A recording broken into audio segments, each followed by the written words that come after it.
ድምጽሽ ባለ ህብር የጥቁር ህዝብ ፈርጥ ኩራት መመኪያም ዘላቂ ሰላምን ማምጣትና ሀገራዊ መረጋጋትን መፍጠር የሀገራዊ ምክክሩ አንዱና ዋነኛው ዓላማ ነው።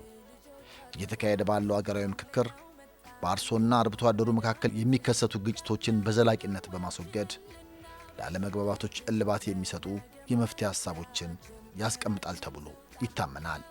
ይህ የሚሆነው አርሶና አርብቶ አደሩ በሀገራዊ ምክክሩ ግልጽ፣ አሳታፊና አካታች በሆነ መንገድ ተሳታፊ መሆን ሲችሉ ነው። ይሄ አገር አቀፍ የምክክር ጉባኤ በጣም ሰፊ ጉባኤ ነው። ብዙ ህብረተሰብ ያቀፈ ነው። ከሁሉም ክልሎች የተውጣጡ ማህበረሰቦች ያሉበትና ጥሩ አካታችነት የታየበት ጉባኤ ነው። በእርግጥ የኢትዮጵያ አርሶ አደርም ሆነ አርብቶ አደር ግጭትን የሚፈታበት ሀገር በቀል ዕውቀትና ባህላዊ የእርቅና የሽምግልና ስርዓት አለው። ይህን ባህላዊ የእርቅ ስርዓት ከእንደዚህ አይነት ዘመናዊ የምክክር ስርዓት ጋር አዋህደው ሲተገብሩት ደግሞ ሀገር በጋራ መተማመን ትጸናለች። ለዚህም ነው አርሶና አርብቶ አደሩ በሀገሩ ጉዳይ ያለምንም ልዩነትና ተጽዕኖ በሀገራዊ ምክክሩ እየተሳተፉ ያሉት። አካታች ወሊገላ ሳቲ በመጀመሪያ ደረጃ የምክክር ሂደቱ በጣም ደስ የሚል ነው። ምክንያቱም ብሔር፣ ሃይማኖት፣ ትልቅ ወይም ትንሽ ሳይባል እንደ ሀገር በአንድ ላይ አቅፎ እየሄደ ስለሆነ በጣም ጥሩ ነው። በጣም ደስ ይላል። እኛ ከጠበቅነው በላይ ነው እያየን ያለ ነው። አርጋ ጅራ ጀቹ ደመየሩ አማካን መጀመሪያ ቀናችን ስንጀምር በከብቻ ንግግር ራሱ የብሔር ብሔረሰቦች በብዙሃንነት የታከፈ ነው ስንጀምር የነበረው። ይህ ንግግር መጀመሪያ ጊዜው ነው ለሀገራችን ኢትዮጵያ። አይተላማን ልምድ አይነበሩም በዚህ ጉዳይ ላይ። ከዛ ዛሬ ትክክል ነው፣ ክርክር አይደለም ምክክር ነው። አንከራከርም። በአንዳንድ ጉዳዮቹ አካታችነቷ 100% ነው እየተሞላ ያለው። እኩል በእኩል ሁሉንም እኩል በእኩል ተነጋገሩ፣ ተደማመጡ፣ ተመካከሩ ብሎ ስለወሰነልን እኩል በእኩል እያወራን ችግራችንን ከውስጥ እየነቀልን ገብቷል።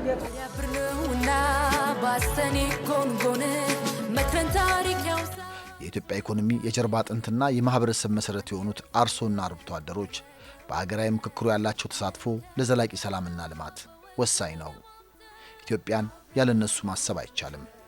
ዛሬም ስለ ነገዋ ሀገር ለመምከር በወሳኙ ሀገራዊ ምክክር መድረክ ላይ እየተሳተፉ ይገኛሉ። ክፍል አርሶ አደር ክፍል አርብቶ አደር መሃል ነው የመጣሁት። አሁን እዛ ላይ በጣም ደስ ያለኝ የአርሶ አደርና የአርብቶ አደር ኢኮኖሚ መሰረት ያደረገ አጀንዳ እዛ ላይ አለ። በጣም ነው የተደሰትኩት። እነዚህ አርሶ አደሮችና አርብቶ አደሮች የኢኮኖሚያቸውን ለማሳደግና ለማዳበር በጣም ሁሉ ጊዜ ጥረት ያደርጋሉ፣ ይጠይቃሉ። ምክክር ሂደቱ በጣም ደስ የሚያሰኝ ነው። አንዱ ከአንዱ በላይ አይደለም፣ አንዱ ከአንዱ በታች አይደለም። አንድነታችን፣ አንድ ሆነን መነጋገራችን፣ መፍታታችን በጣም ደስ የሚያሰኝ ነው ይላለሁ። አስከሰት ህርማቹን ቆቴ ቡላ ምቲ በመሰረቱ እዚህ ውስጥ የተሳተፈው አርሶ አደር ብቻ አይደለም። የተሳተፈው አካል በጣም ብዙ ነው። በርካታ አካላት እዚህ ውስጥ ተሳትፈዋል።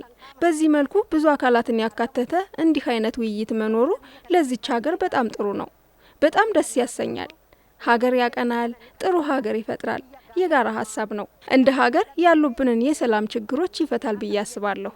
ረኮ ነገኛ ተከነለ እንፉራ ጀዲ ያመና ይጀ አርብቶ አደርም ሆነ አርሶ አደርም ሆነ ሰላም ሲኖር ነው። እኛ አሁን ትልቁ ነገር እንደ አገሪቷ ሰላም እንፈልጋለን። አርሰን ካርሰን በኋላ ለመሰብሰብ የሰበሰበውን ከዚህ ገበያ ነጋዴ እንዲወስድ አንደኛ ሰላም ከኖረ ነጋዴው ከኛ እጅ እህልም ወስዶ ያኛው ላይ ገበያታል ይሸጣል የሚለው ላይ እየተወያየን ሰላም እንዲመጣ ነው ዋናው። ሀሳብ ለመንጣት ፍሪ ነው፣ ነፃና ገለልተኛ የሆኑት ነው።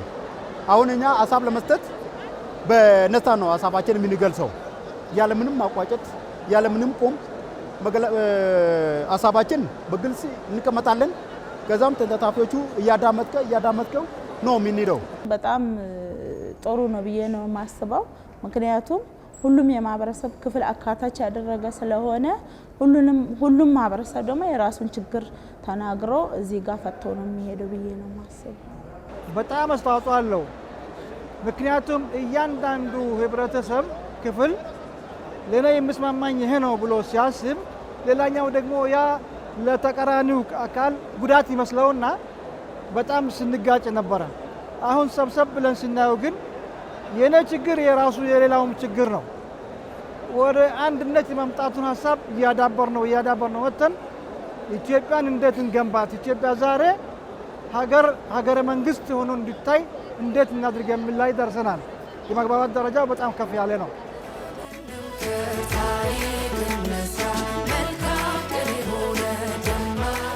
ለእርሻና ለግጦሽ መሬታቸው ዋስትና፣ የውሃ አቅርቦት እጥረትና ግጭቶች ዘላቂ ሰላም የእነዚህ ማህበረሰቦች የዘመናት ጥያቄዎች ናቸው።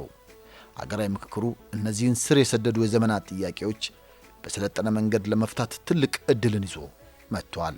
አርሶ አደሩም የሀገር ሽማግሌዎችም እንደዚህ ያለው መታሰቡ ከእንግዲህ ወዲህ ሰላም ነው፣ እርካታ ነው፣ አንድነት ነው፣ መቻቻል ነው፣ ሰላም ነው። ከምክክር በኋላ ያለው ነገሮች በጣም ደስታ ነገር አለ። ሰዎቹም ይሄን ሰምቶ በጥሩ ሁኔታ ያው እንግዲህ በየአገሪቷ በየጫፎ ያለ ሰዎች እኛን እየጠበቁ ነው። ከዚህ ውይይት በኋላ ጥሩ ነገር አለ ብሎ ያው ሁሉ ሰዎች ሙርም ከውጭም ዲያስፖራም ሆነ አገር ውስጥም የተሰባሰቡት ከጫፍ እስከ ጫፍ የመጡ ሰዎች የላኩ ሰዎች ከዚህ ውጤት የሚጠብቁ ሰዎች እኛም ጥሩ ውጤት ይዘን ወርደን ልማታዊ እናደርጋለን የሚለው ነገሮች ስላለበት አሁንም ልማታዊ እንሆናለን። መንግስትም በሰላም መንገድ ይሄ አጀንዳ ይዞ የሚሰራበት መንገድ አቅጣጫው ይቀመጣል የሚለው ነገሮች አሉ። እነሱም የኛን እየጠበቁ ነው። መንግስትም ሆነ ከዚህ በኋላ ያለው ነገሮችን ለቅሞ ወስዶ በየደረጃው እየሰራ ሲሄድ ኢትዮጵያ ሰላም ትሆናለች የሚለው ነገሮች አለ።